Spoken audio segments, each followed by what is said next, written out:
Pada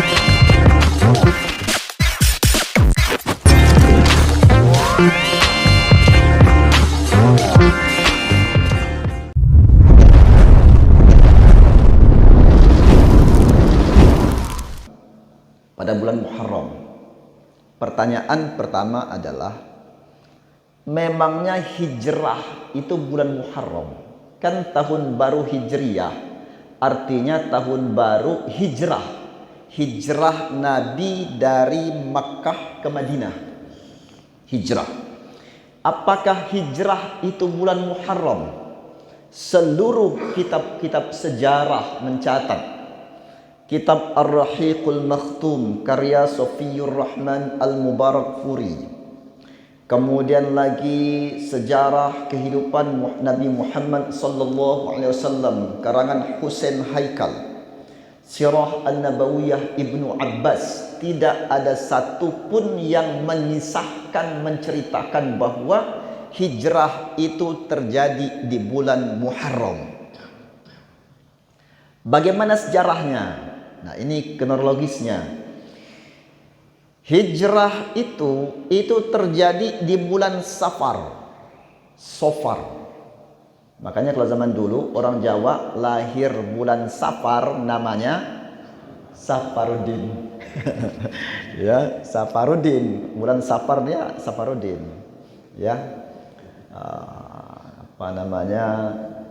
Kalau berdasarkan waktu harinya itu, kalau dia lahirnya Ponidi Poniman, perempuan dia Poniem. Itu. Kalau lahirnya dia apa lagi, Pahing. Ya, itu apa namanya, nama-nama ya. Kalau orang Lampung itu nama-nama hanya panggilannya yang kadang-kadang nggak pas. Saya itu Azkan di kampung saya kecil itu jarang orang tuh Azkan, enggak, Zekan hilang A-nya. Jadi kondisi kota Makkah itu udah nggak layak lagi di tempat itu. Nabi itu luar biasa tuh. Ya, semenjak kapan itu? Semenjak meninggalnya istrinya Khadijah dan meninggalnya pamannya Abu Thalib. Dua ini Pak, ini penopang dakwah Nabi itu. Ya, penopang dakwah Nabi itu. Akhirnya pada tanggal 26 Safar itu siang hari di sebuah tempat namanya Darun Nadwah, sebuah balai pertemuan. Kalau sekarang mungkin di Bagasraya lah namanya itu. Ya, sebuah tempat pertemuan. Seluruh pemuka Quraisy itu berkumpul di situ. Agenda mereka cuma satu, bagaimana membunuh Nabi. Parah Pak itu. Kalau sebelumnya bagaimana mengusir Nabi, gimana buat Nabi nggak betah, itu Pak. Begitu pamannya meninggal, istrinya meninggal, gimana cara membunuh Nabi. Itu agendanya. Dan yang paling menyakitkan adalah Darun Nadwah ini, Bapak Ibu sekalian, yang bangunnya ini adalah Qusay. Nabi Muhammad sallallahu alaihi wasallam bin Abdullah bin Abdul Muttalib bin Abdi Manaf bin Hashim bin Qusay bin Kilab bin Murrah. Qusay yang bangun Darun Nadwah ini kakek Nabi itu. Artinya kalau kakeknya Qusay itu masih hidup, enggak mungkin terjadi itu. Enggak mungkin. Andaikan dia tahu, maaf ya, meleleh air matanya, nangis. Ya Allah, aku yang bangun, kenapa untuk membunuh cucuku? Nabi itu beda agama dengan bapak-bapaknya awal-awal. Tapi mereka sangat cinta sayang sama Nabi itu. Luar biasa itu. Enggak tahan lagi itu. Mereka kumpul. Rapatlah mereka itu. Ada namanya salah satu tokoh Abul Aswad. Ketika Abu Jahal, ini pemateri kita, oh bukan Pak Haji Arif. Ya, ketika Abu Jahal ya memimpin rapat itu, ya, memimpin rapat itu. Bagaimana cara membunuh Nabi itu? Tokoh Quraisy Abul Aswad namanya. Kata beliau, wahai pimpinan, kita bawa dia pergi ke tempat asing, kita asingkan aja dia. Kalau sekarang mungkin bawa ke Nusa Kambangan lah, kita asingkan aja dia. Biar dia gak ganggu lagi. Kata Abu Jahal, kalau kita asingkan dia ini cepat benar jadi cepat benar bergaul dengan orang lain. Orang kan simpatik sama dia ini.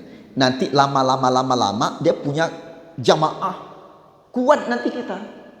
Nggak setuju. Ada namanya Abul Bastari. Dia mengusulkan, wahai Abu Jahal, kita ikat Nabi itu, letakkan dekat Ka'bah, seluruh orang kafir Quraisy perintahkan buang sampah di situ. Sampai tertimpa sampah yang banyak, mati dia nanti.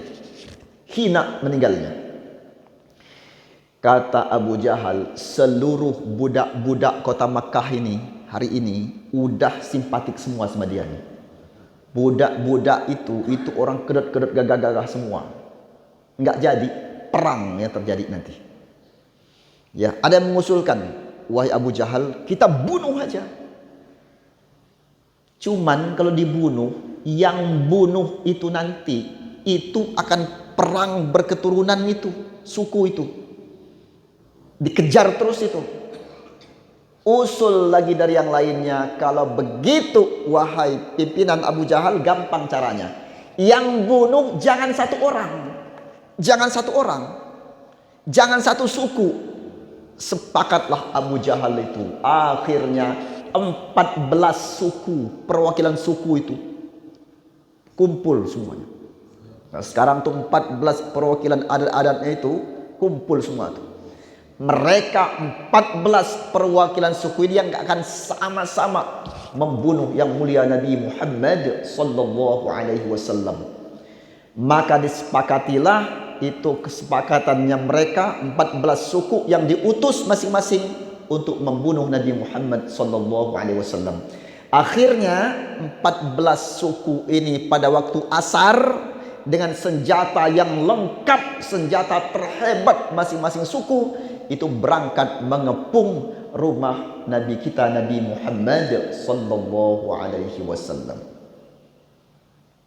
Bapak Ibu yang dirahmati Allah Subhanahu wa taala. Saya salut sama jamaah Rahman ini. Kenapa? Subuh-subuh begini ini rame semuanya dan di dalam semua. Ya. Kalau semalam saya ceramah itu separuh dalam, separuh luar. Karena panitia Bapak Ibu yang di luar masuk, di masjid lah tempat ngaji itu, di masjid ini, bukan di luar, bukan. Udah kasar juga ngomong itu. Di dalam ini tempat ngaji itu, bukan di luar. Ya, kedengeran dari dalam itu. Nggak bisa Pak, kita nih ngerokok sini.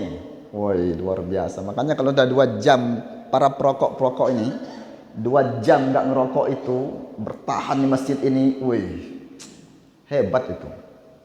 Ya. Karena rokok itu, Bapak Ibu sekalian, rokok itu, kata perokok ini ya, yang dihisab itu adalah asap yang dikeluarkan beban hidup. Woi, luar biasa itu.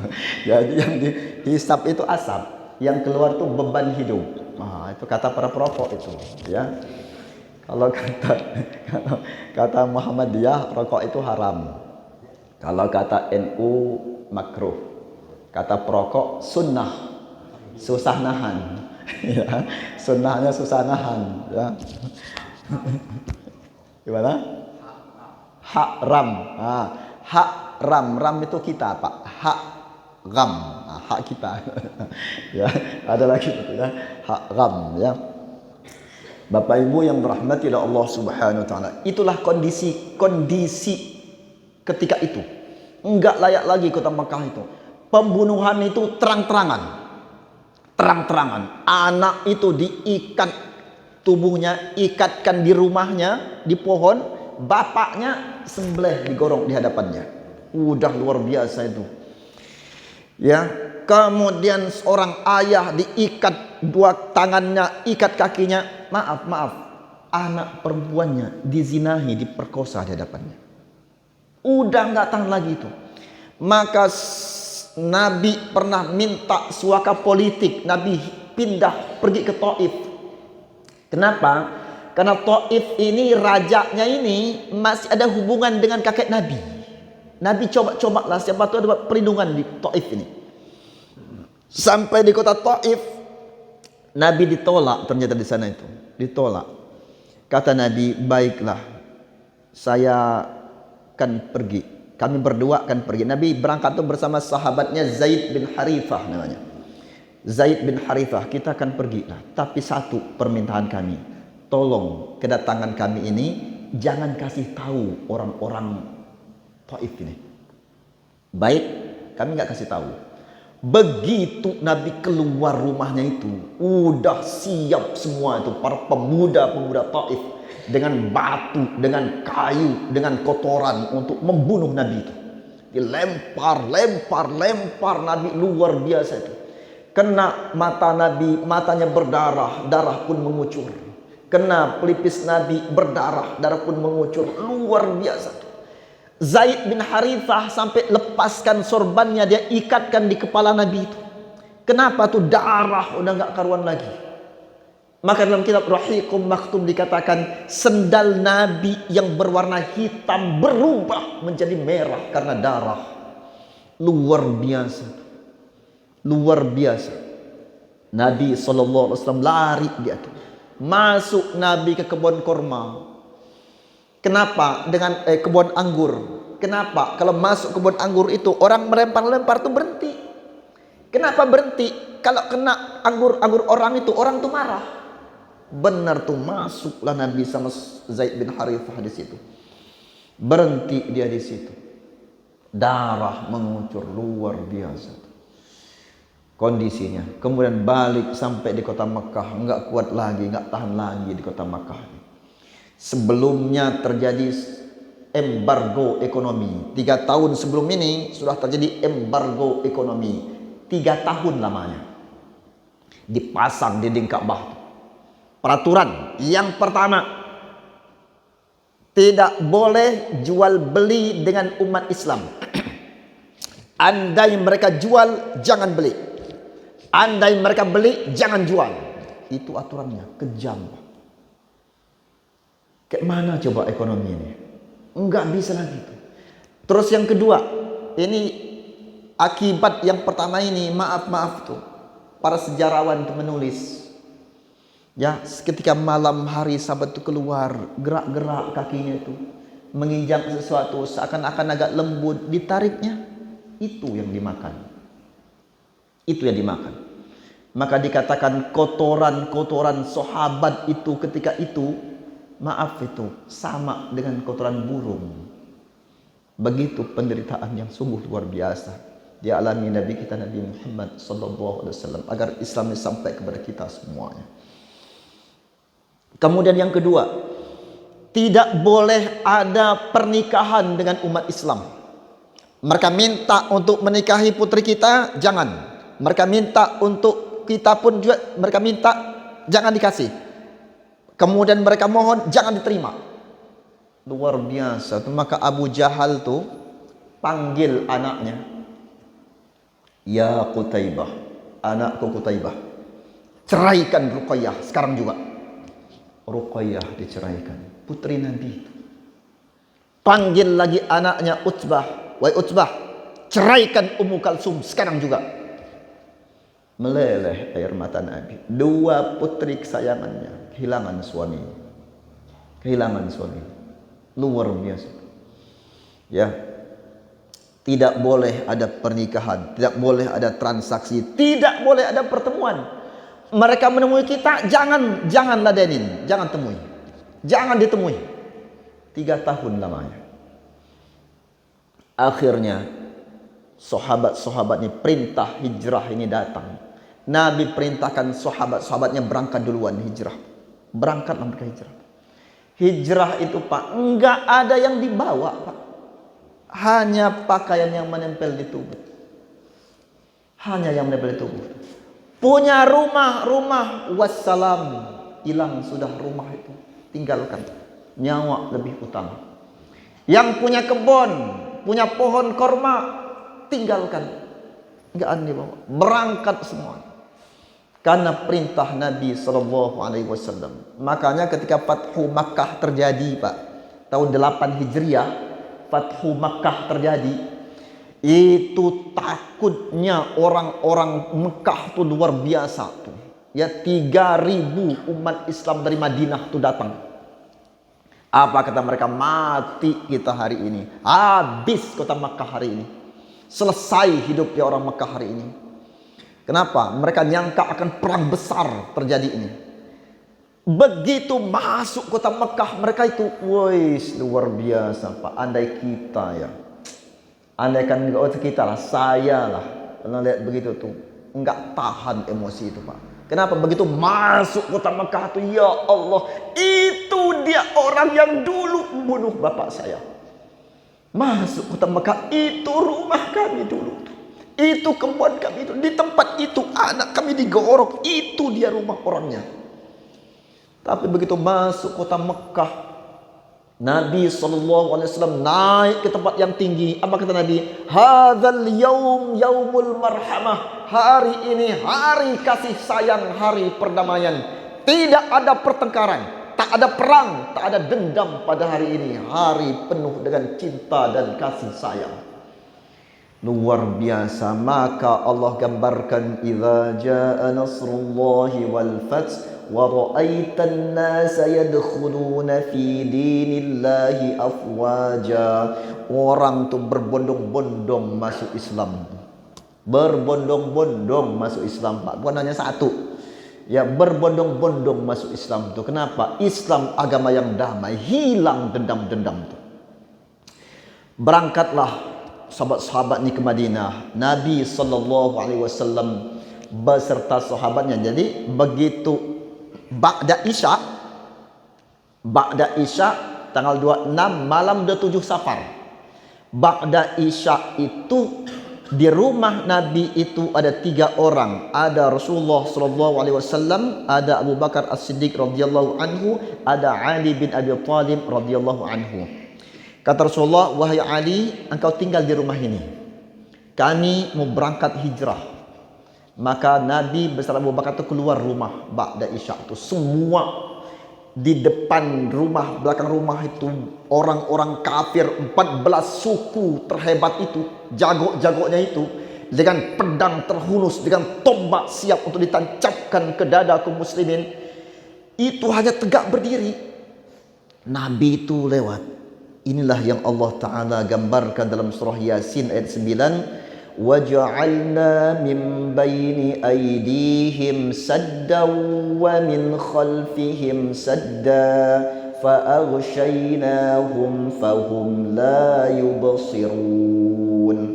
Kami jadikan dinding pembatas antara kami dengan mereka, hingga mereka la yubsirun, enggak ngelihat. Luar biasa. Dulu saya pernah ceramah menyampaikan kisah ini. Selesai ceramah, ada bapak-bapak tuh masuk. Sebentar Pak Ustaz, bawa pena, bawa kertas. Pak Ustaz, tadi itu ayat apa itu? Surah Yasin 9. Ayat berapa? Ayat 9. Tulisin Pak Ustaz, sama Indonesianya. Kenapa saya bilang? Ini Pak Ustaz, mau saya baca, mau saya puasain, mau saya amalkan, biar saya kalau ada polisi nilang nggak ketangkep. Biar polisi itu kalau nilang itu nggak ngelihat dia. Wah, ada aja saya bilang. Ya, habis itu sebulan kemudian dia telepon. Saya mau cerita Pak Ustaz. Woi, kata dia tuh. Kenapa? Saya bilang, enggak manjur dia bilang tuh. Udah saya amalin, saya baca, polisi saya baca, saya tiupin ke orang kalian. Arah mukanya malah ketangkep saya. Ya.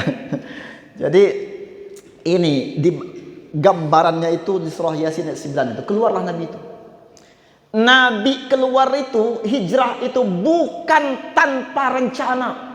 Persiapan itu matang. Kenapa matang? Ada Abdullah bin Quraitid namanya. Ini dijadikan sebagai penunjuk jalan. Penunjuk jalan. Kenapa harus penunjuk jalan? Gharithur, tempat sembunyi itu nggak tahu. Dia ini yang pekerja, tahu jalan-jalan tikus kemana-mana itu. Tahu persis dia ini. Kemudian berikutnya Abu Fuhairah. Abu Fuhairah ini Nabi jadikan penjaga di bawah bukit. Di bawah bukit, jaga. Kemudian lagi Abdullah bin Abu Bakar mencari berita. Ada berita apa di Mekah? Ada berita apa di Madinah? Cari berita-berita. Kemudian Asma binti Abu Bakar mengantar makanan. Pagi, sore antar makanan. Mereka itu naiklah ke Ghari Thur, ke Gua Thur itu. Sampai hari ini kalau tidak salah jamaah haji umrah untuk Gua Thur hanya ngelihat dari bawah aja. Itu dia tempatnya ketemu tawifnya. Di situ. Nggak ada yang berani naik, nggak terjal. Kalau Ghari Hira, Gua Hira, semua orang bisa naik, ngelihat, turun ngelihat di sini tempat Gua itu turun. Luar biasa. Dan saat itu Ghari Thur itu tidak seperti sekarang, Pak. Saat itu nggak pernah ada yang naik ke Ghari Thur, nggak pernah ada yang naik. Kenapa? Itu tempat yang aneh, sarang-sarang binatang buas, makhluk berbisa. Nggak ada berani naik, nggak. Tempat yang serem tuh. Naik ke atas tuh. Sama Abu Bakar, pelan-pelan. Jalannya terjal luar biasa, banyak duri-duri. Yang banyak makhluk-makhluk berbisa, pelan-pelan. Sampailah di atas itu. Ketemulah tempat bersembunyi. Ya, tempat bersembunyi itu. Sama Abu Bakar dibersihkanlah tempat-tempat itu. Masuk, dicek pelan-pelan pakai ranting-ranting, adakah makhluk-makhluk berbisa di sini. Sepertinya sudah aman. Malam, Pak, nggak ada penerangan. Nggak ada penerangan. Di tengah hutan lah kalau sekarang tuh nggak ada HP, nggak ada baterai, nggak ada penerangan. Apalagi menyalakan obor, nggak bisa, ketahuan sama orang kafir Quraisy. Masuklah ke atas itu, udah duduk, udah agak bersih, capek, lelah luar biasa, capek, lelah. Jalan jauh, duduklah Abu Bakar itu, selonjorkan kakinya. Rasulullah SAW ditarik oleh Abu Bakar, ya wahai Rasulullah, tidurlah engkau di sini. Nabi tidur di paha kanan Nabi, bantalnya. Beberapa menit kemudian Nabi sudah tertidur, gresek. Ada suara hewan. Abu Bakar, ya Rob, ada apa ini? Mau apa ini? Gresek, tambah dekat suaranya. Ternyata ular berbisa keluar dari sarangnya dalam gua itu. Masuk, langsung menggigit betis kiri Abu Bakar. Nahan sakit yang luar biasa. Dan dia nggak mau banyak gerak. Kenapa? Takut Nabi bangun. Subhanallah. Begitu mahabbah cintanya sama Nabi. Enggak. Sahabat-sahabat itu, Bapak sekalian, nyawanya itu enggak ada harganya. Kalau untuk agama, untuk Islam, nyawa siap dihibahkan. Makanya sahabat Nabi, paman Nabi, Hamzah bin Abdul Muttalib itu, begitu Nabi di perang Uhud diserang, tombak itu melayang hendak kena dada Nabi. Kemudian Hamzah bin Abdul Muttalib ini melompat, dia hadang dengan dadanya. Maka tombak pun deras tembus ke dadanya, dia pun terjatuh bersimbah darah, meninggal hanya untuk melindungi Nabi dari tombak. Ya, Abu Bakar ini disengat dia, enggak tahan lagi menahan sakit Abu Bakar ini. Akhirnya air matanya netes, kenalah pipi Nabi. Nabi terbangun. Lima fa'alta ya Abu Bakrin? Ada apa Abu Bakar? Kata Abu Bakar, binatang berbisa menggigitku wahai Rasulullah. Rasulullah pun terbangun, kemudian diusap oleh Rasulullah SAW, kemudian ternyata sembuh. Ya, kemudian 3 malam, 4 malam menginap di situ. Malam 27, malam 28, malam 29, malam 30. Habis itu berangkat kembali ke perjalanan. Sampailah mereka di kota Madinah. Ya, begitu nyampe kota Madinah, sampailah tugas hijrah itu. Nabi SAW wafat, meninggal dunia. Belum ada tahun hijriahnya, adanya bulan sama tanggal. Bulan pun sama. Bulan tuh nggak ada bulan 1, bulan 2 nggak ada. Muter aja bulan itu. Muharram, Safar, Rabiul. Hari-hari ini aja pertamanya Muharram itu. Sebelumnya nggak ada. Muter aja bulan itu. 12 bulan itu. Kemudian 2 tahun Khalifah Abu Bakar As-Siddiq radhiyallahu anhu sebagai khalifah, belum ada tahun Hijriahnya. Zaman Umar terjadi futuhat, penyebaran Islam. Bukan itu ya, bukan apanya, bukan ekspansi penguasaan daerah, bukan. Islam itu rahmatan lil alamin, enggak nyerang-nyerang, enggak ada dia menjajah sana dapat wilayah, jajah sana dapat wilayah, enggak. Islam enggak begitu. Dia menyebarkan kedamaian. Sebagai contoh, Mesir itu dijajah oleh negara lain. Mesir itu masuk Islam, membantu Mesir untuk menyelamatkan negerinya.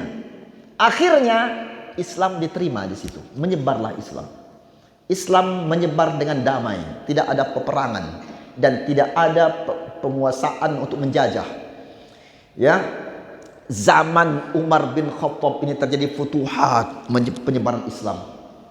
Akhirnya gubernur Mesir yang bernama Abu Musa al-Ash'ari itu mengusulkan, wahai khalifah, udah setumpuk nih di kantor, ruang administrasi, surat menyurat, tapi mereka semua ada tahunnya, kita nggak ada tahunnya.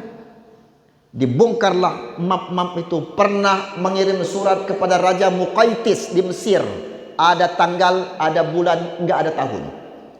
Pernah kirim ke Raja Kisra di Persia, enggak ada tanggal, enggak ada tanggal, ada bulan, enggak ada tahun. Pernah kirim surat ke Kaisar Romawi, enggak ada tahun, ada tanggal, ada bulan. Kata Abu Musa al-Ash'ari, wahai khalifah, sepertinya kita harus punya tahun ini. Maka kemudian diterima sama Umar ini. Umar kumpulkan sahabat-sahabatnya. Ada masalah begini. Bagaimana ini? Usul, wahai khalifah, kita jadikan tahunnya Islam itu Nabi lahir. Namanya tahun miladiyah. Boleh, tampung, catat. Ada yang lain lagi? Usul lagi, wahai khalifah, kita jadikan tahunnya umat Islam itu semenjak Nabi itu menerima wahyu Al-Quran. Nama tahunnya Nuzulil Quran. Ada lagi yang usul, wahai khalifah, kita jadikan tahunnya umat Islam itu dihitung sejak wafatnya Rasulullah Sallallahu Alaihi Wasallam. Tampung semuanya. Terakhir Ali bin Abi Thalib mengusulkan, kata Ali, wahai khalifah, al-hijratu tufarriqu bainal haqqi wal batil. Wahai khalifah, hijrah itu membedakan, memisahkan antara yang hak dan yang batil. Maka diterima oleh Umar bin Khattab. Sahabat pun semuanya sepakat, ijma sahabat, bahwa tahunnya umat Islam itu dihitung sejak hijrahnya Nabi kita, Nabi Muhammad sallallahu alaihi wasallam. Jelas sampai sini? Pertanyaan kedua, kapan ini mulainya? Kita mulainya kapan tahun ini? Kata Umar bin Khattab, konferensi terbesar umat Islam itu kan terjadi pada bulan Dzulhijjah, orang haji. Nanti orang haji itu dari penjuru dunia akan datang ke kota Mekah Madinah ini. Saat itu nanti kita umumkan umat Islam punya tahun, namanya tahun Hijriyah. Sepakat semua sahabat. Ada yang nanya lagi, wahai khalifah, dimulainya bulannya bulan yang mana? Kan 12 ini. Muharram, Safar, Rabiul Awal, Rabiul Akhir, Jumadil Awal, Jumadil Akhir, Rajab, Sya'ban, Ramadan, Syawal, Dzulqa'dah, Dzulhijjah. Yang mana ini yang kita mulainya? Kata khalifah, nanti konferensi besar umat Islam bulan Dzulqa'dah, mereka haji. Nah, dimulainya tahun baru Islam itu nanti mereka pulang ke negerinya masing-masing, yaitu bulan Muharram. Maka Muharram itu nanti kita hitung sebagai bulan satunya. Sepakatlah semuanya. Maka kemudian sampai hari ini bulan Muharram ini ditetapkan sebagai tahun baru umat Islam, tahun Hijriyah. Walaupun hijrahnya terjadi di bulan apa tadi? Safar. Ya, ingat Safaruddin tadi itu ya. Lahir di bulan Safar. Ya. Bapak Ibu yang berahmati oleh Allah Subhanahu wa taala. Apa yang mesti kita hijrahkan ini?